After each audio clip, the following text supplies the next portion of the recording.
नमस्कार प्रिय विद्यार्थियों।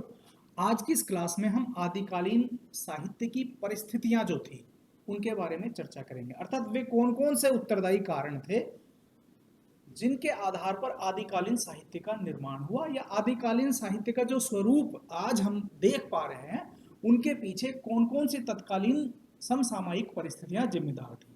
क्योंकि ये हम जानते हैं कि हर साहित्य अपने समय के देश काल वातावरण से प्रभावित होता है। हर साहित्य अपने समाज का प्रतिबिंब होता है, और वो जो समाज है, तत्कालीन जो समाज है, उसके ऊपर उस समय की राजनीतिक, आर्थिक और सांस्कृतिक परिस्थितियां बहुत ज़्यादा प्रभावी होती हैं। तो यह जो क्लास है वह तत्कालीन आदिकालीन साहित्य की के लिए जो जिम्मेदार परिस्थितियां थी उनको प्रदर्शित करने का एक माध्यम है। तो आइए शुरू करते हैं। ये आदिकालीन की जो समस्त परिस्थितियां थी उन्हें मैंने कुछ बिंदुओं के अंतर्गत बांट दिया। इनमें सबसे जो पहला और बहुत क्रूशियल जो पॉइंट है, बिंदु है, वह है राजनीतिक परिस्थितियां। प्रिय विद्यार्थियों, राजनीतिक परिस्थितियों से संबंध है उस समय की राजनीतिक हलचलें क्या होती थी या क्या हुई थी। ये हम जानते हैं कि आदिकालीन जो साहित्य है वह लगभग 1000 से ईस्वी से स्टार्ट होता है। अब उस समय, जिस समय हिंदी का उद्गम हुआ और हिंदी साहित्य की भाषा बनी, उस समय राजनीतिक जो स्थिति थी वो बहुत संक्रमण काल की स्थिति मानी जाती है। क्यों? क्योंकि उस समय राजपूत जो राजा थे वो अपनी शक्ति को हस्तांतरित कर चुके थे, अर्थात राजपूतों की शक्ति विखंडित होना शुरू हो गया था। और इसके अलावा जो तत्कालीन केंद्रीय सत्ता थी वह भारत में उसका पूरी तरह से अभाव था। राज्य छोटे छोटे राज्यों में बढ़ चुके थे और जिनमें एक सार्वभौमिक सत्ता का अभाव था, अर्थात जो राष्ट्र की जो संकल्पना होती है, राष्ट्र का जो कंसेप्ट होता है, उस युग में विद्यमान नहीं था। छोटे छोटे राजा होते थे और उनके लिए अपनी जो जमीन थी, अपना जो राज्याधिकार क्षेत्र था, वही महत्वपूर्ण होता था। जो राजा लोग होते थे, छोटे छोटे सामंत जो लोग होते थे, इनका एक प्रमुख काम था युद्धों में अनवरत संलग्न रहना। ये आपस में लड़ते रहते थे और लड़ने के पीछे धन और स्त्री ही सबसे बड़ा कारण होती थी, राज्य लिप्सा बड़ा कारण होती थी। तो समग्रतः हम ये कह सकते हैं कि उस युग में तत्कालीन भारत में एक केंद्रीय सत्ता का अभाव था, पहली बात। दूसरी बात, राजनीतिक एकीकरण का अभाव था। राजनीतिक रूप से सारा भारत, और खास तौर पे हम यदि उत्तरी भारत की बात करें, तो पूरी तरह से विखंडित हो चुका था। और मुसलमान जो आक्रांता है, विदेशी जो आक्रांता है, विदेशी जो शक्तियां हैं, वह समय समय पर भारतवर्ष पर आक्रमण करती रही और यहाँ से धन और धान्य का दोहन करती रही। तो यह कहा जा सकता है कि इन परिस्थितियों में जो आदिकालीन साहित्य का निर्माण हुआ वह राजनीतिक रूप से इस कदर प्रभावित हुआ था, क्योंकि ये जो राजपूत राजा थे ये किसी एक सत्ता के अधीन न होकर अपने आप में स्वतंत्र बन बैठे थे और अपने आप स्वतंत्र सत्ता का उपभोग कर रहे थे। तो केंद्रीय सत्ता के अभाव में पूरी जो राजनीतिक स्थिति थी वह चरमराई हुई थी। और ये हाल ऊपर वालों का था, लेकिन जो निम्न वर्ग और मध्यम वर्ग था वो पूरी तरह से इस चीज से उदासीन था और बड़ी मुश्किल से अपनी रोजी रोटी का प्रबंध कर पाता था। इसके बाद आती है सामाजिक परिस्थितियां। सामाजिक परिस्थितियों की बात करें क्योंकि सामाजिक स्थिति बहुत कुछ निर्भर करती है राजनीतिक परिस्थितियों से। तो यदि किसी राष्ट्र की या किसी स्थान की राजनीतिक शक्ति ही डावाडोल हो चुकी तो सामाजिक परिस्थिति भी बहुत अच्छी नहीं कही जा सकती। तो उस समय आदिकाल में जो सामाजिक परिस्थिति थी वो भी बहुत ज़्यादा बेहतर नहीं थी। किसान लोग जो अर्थ उपार्जन करते थे उनका अधिकांश भाग लगान देने में चुका देते थे, टैक्स बहुत सारे किस्म के थे। स्त्रियों की दशा बहुत ज़्यादा अच्छी नहीं कही जा सकती, हालांकि कुछ उदाहरण ऐसे मिलते हैं कि जिसमें स्त्रियों का जो सशक्तिकरण का प्रभाव है वो देखने को मिलता है, लेकिन इसे बहुत ज़्यादा अच्छा नहीं कहा जाएगा, क्योंकि राजपूताने में, अर्थात हमारे राजस्थान में या उत्तरी भारत में सती प्रथा विद्यमान थी। सती प्रथा के साथ साथ दहेज या बाल विवाह भी बहुत ज़्यादा प्रचलन में था। लेकिन हाँ, एक और भावना वो थी, वह थी आत्मोत्सर्ग की भावना।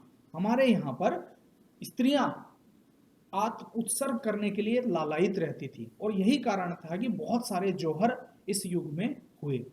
अब वो अपने सम्मान की रक्षा के लिए थे। एक बात कि स्त्रियों को अपनी इज्जत या सम्मान बहुत ज़्यादा प्रिय था और इसके लिए, इस आत्मसम्मान के लिए वो अपना जान या प्राणों का न्यौछावर करने में संकोच नहीं करती थी। तो आत्मोत्सर्ग की भावना उस समाज में पाई जाती है। समाज जो था वो उच्च वर्ग और निम्न वर्ग में बटा हुआ था और निम्न वर्ग के जो आजीविका के स्रोत थे वो बहुत न्यूनतम थे। फिर आते हैं अपन धार्मिक परिस्थितियों पर। उस समय देश जो था विभिन्न संप्रदायों में, विभिन्न धार्मिक क्रियाकलापों में विभक्त था।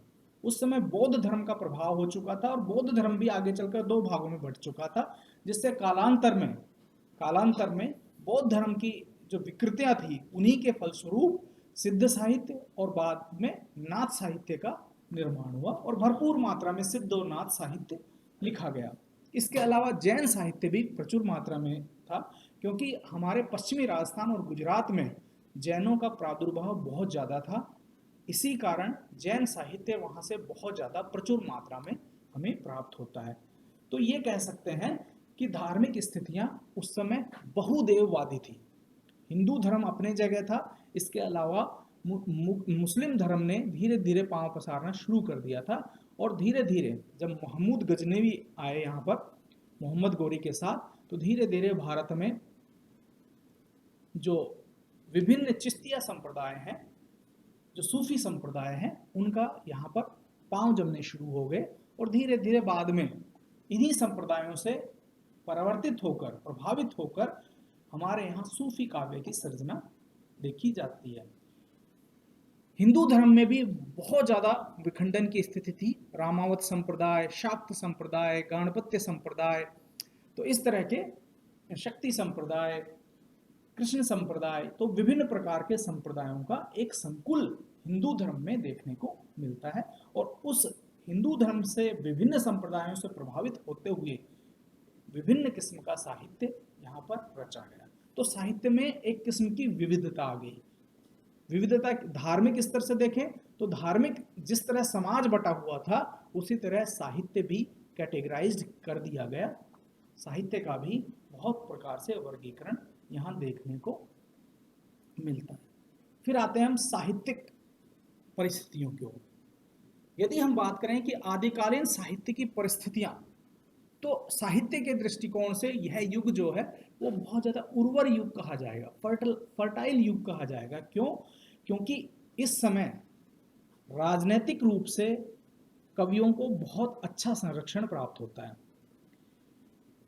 इस दौर में जिन कवियों ने साहित्य सर्जना की उसमें अधिकांशतः चारण जाति से संबंधित होते थे और चारणों के अंदर वो एक असीमित प्रतिभा साहित्य सर्जन की जन्मजात पाई जाती है।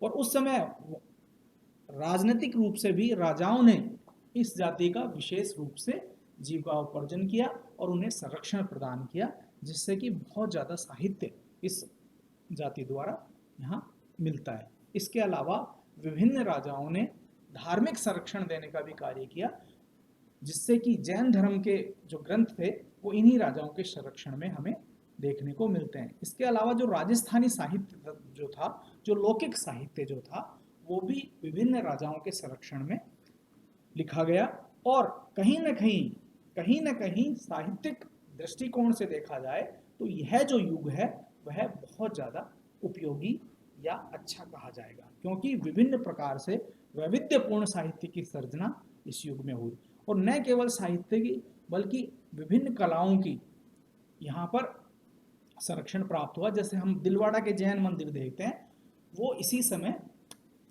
माउंट आबू में निर्मित हुए, जो आज भी राजस्थान की एक धरोहर के रूप में माने जाते हैं। इसके अलावा अगर आर्थिक परिस्थितियों की बात करें तो आर्थिक हिसाब से, आर्थिक दृष्टिकोण से यह जो आदिकाल का जो समय था वो बहुत ज़्यादा अच्छा नहीं कहा जाएगा, क्योंकि सामान्य जनता पर बहुत ज़्यादा करारोपण किया गया था।